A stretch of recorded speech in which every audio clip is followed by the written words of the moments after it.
DreamWorks is known for having the best villains in the entire world of animation, especially for the Kung Fu Panda franchise. So today we are going to rank every Kung Fu Panda villain from the worst to the best. In dead last place comes Chameleon.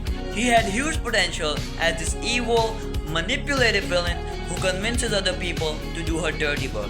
But unfortunately, the makers of the film didn't capitalize on this potential. Our character is also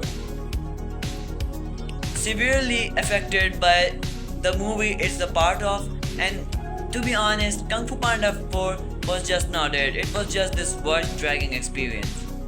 So in third place, which is a huge upgrade, comes Lord Shen. Lord Shen was just this masterfully written character who was a living embodiment of what happens when you let your insecurities get the best of you.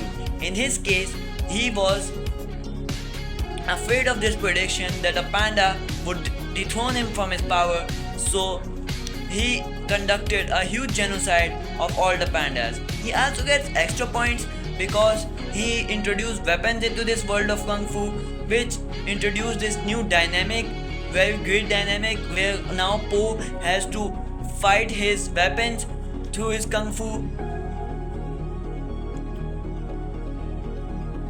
He's not upper on this list because I'm not personally a fan of the snively running away betrayal kind of villain. I like the more cutthroat evil guys who just attacks on you, so that's why he's on number 3, but just a great villain. On number 2, I just have the perfect villain in Kai.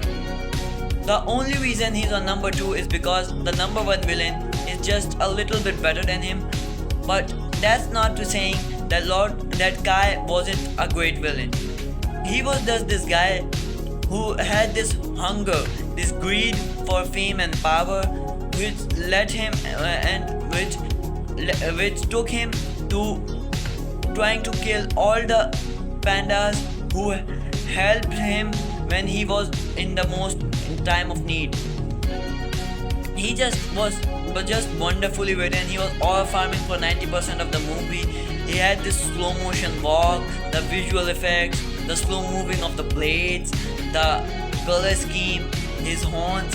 He just had just immersive aura, and he was just the perfect villain to put against Po.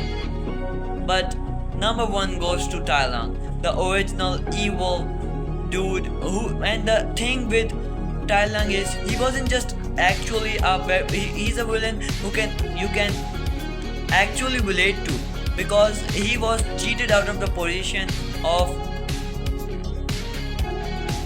the Dragon Warrior, and which led him towards going the darker route and becoming into the Tai Lung, this evil monster who attacked his own master, who raised him from a kid, and he was just a very evil creature who thinks he was bigger than everybody, who thinks that he deserved to be Kung Fu Panda, and that's why he is number 1. So please follow my channel to get notice of the new videos.